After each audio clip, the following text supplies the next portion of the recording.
Hello, everyone, ladies and gentlemen, and welcome to today's talk.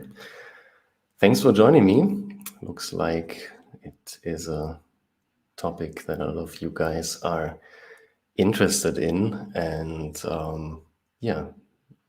hopefully we can tackle it, can answer some of the question. And as you know, today's question is what causes Jamaica's brain drain? Meaning, why are so many people, especially qualified professionals, leaving Jamaica? I have to admit, I personally, although I was aware that, a lot of Jamaicans live outside the country. I think almost as much Jamaicans live outside of Jamaica than actually on the island. I wasn't aware of the fact that, Jamaica is the basically second country on the brain drain index, meaning one of the countries where people leave the country as soon as they can. And what we are trying to do today is to explore the reasons for it, talk about it, and have a discussion about it, and maybe discuss some of the approaches to fix that. So as always, feel free to ask your questions in the comment section, use the chat function, and of course, as always, feel free to disagree with me and share your thoughts so that everybody can benefit and we hopefully learn all of that, of this live stream today. So let's jump right into it. Let me share my screen. I hope everybody can see and hear me loud and clear. Let me know that in the chat, just to make sure that from the tech side of things, everything is working so far. So, as I said, the question is, what causes Jamaica's brain drain? Why are so many people leaving Jamaica? And the reason why we talk about that, you might have heard about that statistic that Jamaica is on the second place on the human flight and brain drain index. And as you can see it here, that's basically the index. And again, I wasn't aware of that since probably last week, that it's such a big problem. And as you can see here, I think these are the first 15 countries on that index, besides Samoa, which is on place number 1 as a very, very small country, I think with 150,000 inhabitants, which is probably a more statistical problem than actually reflecting the problems there. But I added a few points here to that index or to that ranking system. For example, I pointed out all the countries that are either at war with another country or have a civil war or some form of armed conflict, or that you could call a failed state. And I found that quite interesting or telling, that Jamaica, although I wouldn't call it a failed state at all, or it's of course not a war zone, outranks a lot of these countries: Palestine, Somalia, Eritrea, El Salvador, Haiti, Syria, Afghanistan, Mali, and so on. And I think it's important to understand why that is. I found a few reasons. I talked to a lot of people over the last 1-2 weeks, and I want to share my thoughts with you today. By the way, if you just tuned in and are watching this as a live stream, there's usually a 30 seconds, maybe a minute delay. How you can skip that is usually just to change the playback speed to 1.5 playback speed, and therefore you will catch up to the actual live stream and see me talking live. So why is that such a problem, that people leaving Jamaica, besides the fact that Jamaica loses a lot of qualified people to the rest of the world, to the rest of the global marketplace? Just from a population perspective, over the last 30, 40, 50 years, Jamaican population was growing, therefore has a very healthy demographic compared to other nations. For example, when we look at Europe or when we look at North America and the United States, where we usually have a older demographic with all the problems that come with that. For example, right now, these countries or these areas facing a labor shortage, not enough people that can actually fill the vacant jobs. Jamaica didn't have that problem in the past, but as we can see here, the Jamaican population is peaking right now, meaning over the next decades, the Jamaican population will decline. We can see that also here in the Jamaican growth rate. Again, over the last 50, 60 years, the Jamaican population growth constantly declined. And of course, that will cause that the overall population will decline over the next decades, because we already know how many people are born today or have been born 10 years ago. Therefore, we can project these developments pretty accurately. The problem is not that there are not enough people born, as again in a lot of other industrial nations in Europe or in the United States, as I said, where we are often under the 2.1 reproduction rate, and therefore the demographic is declining. And these countries or these areas need actual immigration to hold their population. But as we can see here, we have roughly 18 births per day. On the other hand, we have 14 people dying every day in Jamaica. And that's the big problem, we have 6 people migrating, meaning leaving Jamaica, which leaves us with a net change per day of 2 people leaving, or a decline of 2 people per day, by a population right now of 2.8 million people in Jamaica. And that's, again, the reason why over the next decade, if that trend continues, we will see the decline in Jamaican population.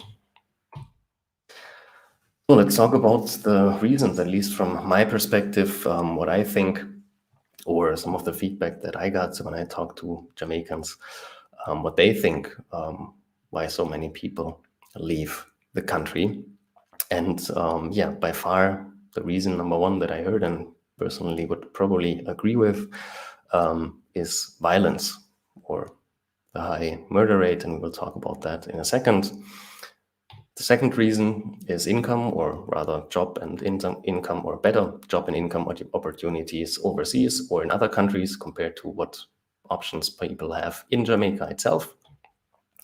And then reason number 3, corruption, or the feeling of people that they live in a corrupt country and that their ability to actually rise up and can create a better life for them and their family is limited. So let's talk about reason number 1, violence, and have a look at it, what actually the data says. And when we look at the murder rates by country, or the homicide rate by country, then we see that Jamaica also has one of the first places here, meaning behind Salvador, which is often called the murder capital of the world. We see Jamaica with a homicide rate of 43 people per 100,000 people living in the country, meaning in 2018, we had 1,287 counted homicides. Again, that is, as far as I can tell, probably one of the main reasons why people try to leave the country as soon as they can, because they live de facto in a war zone, when you constantly live in fear for your life or for your family's life, and have to be constantly aware when you leave the house, or even you can't be safe in your own house. Then, of course, you want to take every opportunity to change that. And again, the interesting fact is that Jamaica outranks countries that are actual war zones, like as I showed earlier. So why is that, or not why is that? But another interesting thing is that it wasn't always like that. For example, when we look at the trend over the last 30 years, since the 90s, and a lot of you probably can remember even before that, then we see that the murder rate is constantly increasing with some volatility from year to year. But I think the trend is pretty clear that for whatever reason, and again, let's share your thoughts and let me know what you think. For whatever reason, over the last decades, we see a constant increase in violence. We see a constant increase in homicides. We see a constant increase in armed robberies, murders, etc. And of course, at least from my perspective, safety is one. After having enough food on the table, safety is one of the main needs of a human being, especially when we look at Maslow's pyramids of needs, for example. So again, Jamaica is not only ranked number 2 on the human brain drain and human flight index, but also ranks on number 2 when we talk about murder rates per capita. Then reason number 2 why I think people try to leave the country as soon as they can, or not as soon as they can, but a lot of people at least try to leave is because the income opportunities, the job opportunities in a lot of other countries are just better, at least perceived better, than staying in Jamaica. For example, when we look at the median income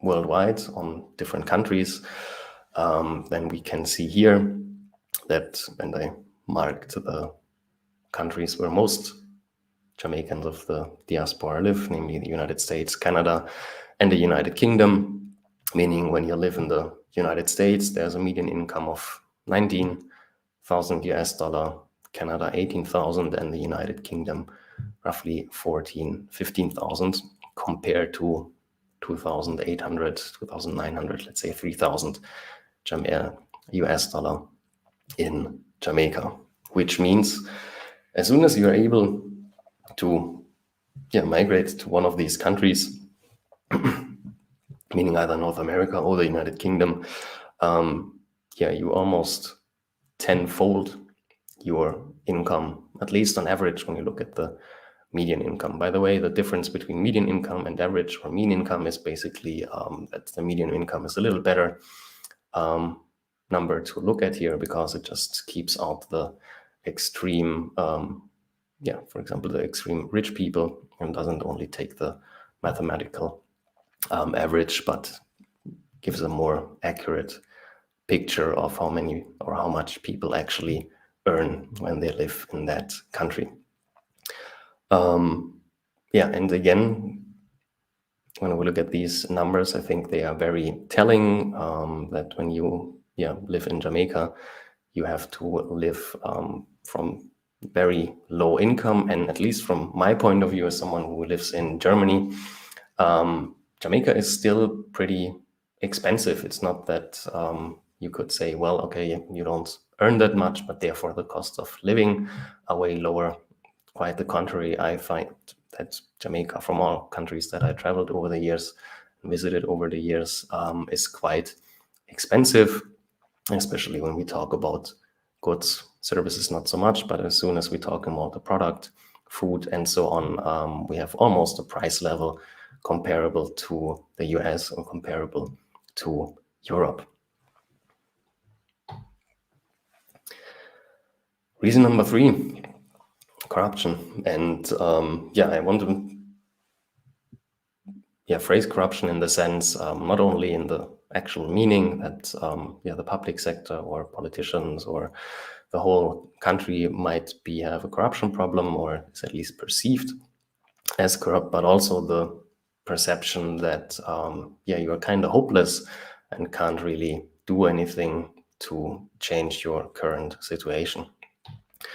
So when we look at the data from transparency.org and look at the corruption perception index, then we can see that Jamaica at least is not at top here, but at rank number 70 out of 180. and has a score of 44 out of 100. I don't think that's so important or so telling, but what I found interesting here is what you can see in the yellow and orange box here is that almost 50% of Jamaicans, when they were asked, thought that corruption increased in the previous 12 months, meaning the perceived corruption in Jamaica is quite high, meaning the trust in the public officials or in the system in general is quite low. And on the other hand, 17% of public service users paid a bribe in the previous 12 months to, for whatever reason, to get a service quicker or get what they want quicker or even at all. Meaning there seems to be a big problem when it comes to public services or infrastructure in general. Again, when you're watching this live, let me know your questions, let me know your thoughts or your experience, and maybe also your thoughts, what you think can be done to change these things. And maybe you even disagree with me. Feel free to share that in the comments or in the chat when you're watching this live right now. So let's recap really quick. Why are people leaving Jamaica? Again, these are my personal opinions. Reason number one is the high violence, the high murder rates, when you have to live in constant fear and have to be constantly aware that someone wants to do you harm, wants to rob you, wants to kill you, or for some minor reason shoots you or whatever. Then of course, when you have the opportunity to actually leave that or change that, and often the only way to change that is to leave the country for a lot of people, then you will take that opportunity. Reason number two, if you only have very limited job opportunities in Jamaica itself, and even if you can get a job, it is paid quite low, or you may only get paid a very low income compared to other countries, and you can triple or even tenfold your income by just migrating into another country. By maybe even doing the same job, and then live in a much safer country and even get paid much more. Of course, you will take that opportunity. And then reason number three, the high perceived corruption. Again, it's always very difficult to actually nail that down. You can only ask people what they think about their experience or how they perceive the situation. But when you talk, and again, let me know what you think or you experience. At least people think that a lot of the public sector, a lot of the politicians are corrupt, that they have their own interest in mind and not necessarily the one of the citizens. And therefore, people feel quite helpless and feel they can't really change anything, and Jamaica won't change. And therefore they think, okay, the only reason or the only way to change your own situation is to actually leave the country, find your luck somewhere else, because they don't believe that Jamaica will actually be able to change. So that's it from the presentation part. And let me share my thoughts or what I think can be done, or what are the problems with the whole situation. So again,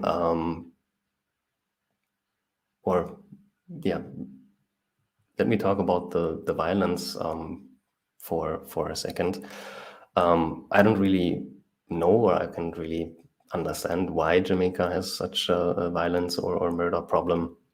I can only speculate here. But as you saw a little earlier, when we look at the data over the last decades, violence is increasing constantly. Maybe 1 year is a little less, then the next year is a little higher. But the trend is pretty telling that, for whatever reason, over the last decades, the murder rates are constantly increasing.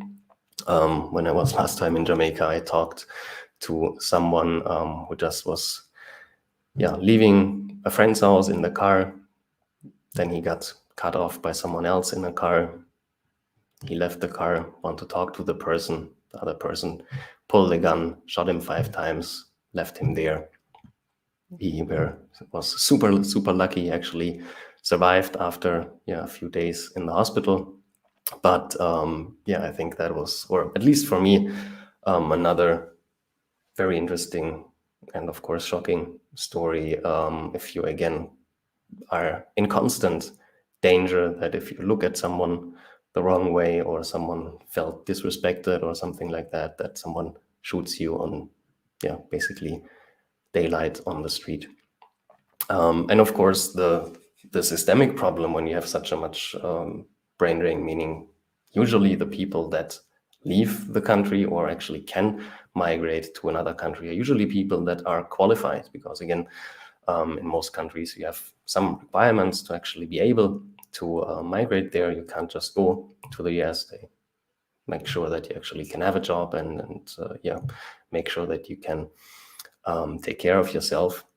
Therefore, the qualified people leave the country, and of course that leaves the people that are maybe not so qualified or don't have that high education or that much money to actually be able to leave the country. And then we have that kind of self-accelerating cycle, and I don't really know how to break that, but I think the first step, maybe the most important one, is to, however that can be achieved, to reduce the violence, make sure that there is a certain amount of safety, that people feel safe, that they don't have to constantly fear for their lives, and that they actually can make sure that they, or at least feel the way that they can make not only a living for themselves and for their families by having a proper job and a proper income, but also make sure that they don't have to fear in constant, or have to live in constant fear for their lives, and get killed by a minor accident or incident. That's pretty much it, what I have to say about the topic. Again, two main reasons why I think we have such a brain drain: high violence, better income opportunities elsewhere overseas, and high perceived corruption in the country itself. Let me know what you think. Let me know what you think can be done to solve that problem. Let me know if you disagree. And if you found that helpful or insightful, feel always free to connect with me on LinkedIn, hit the like button if you're watching this on YouTube, and of course feel free to subscribe to the YouTube channel. That being said, thanks for watching, thanks for joining me today, and I hope to see you next time. Bye-bye.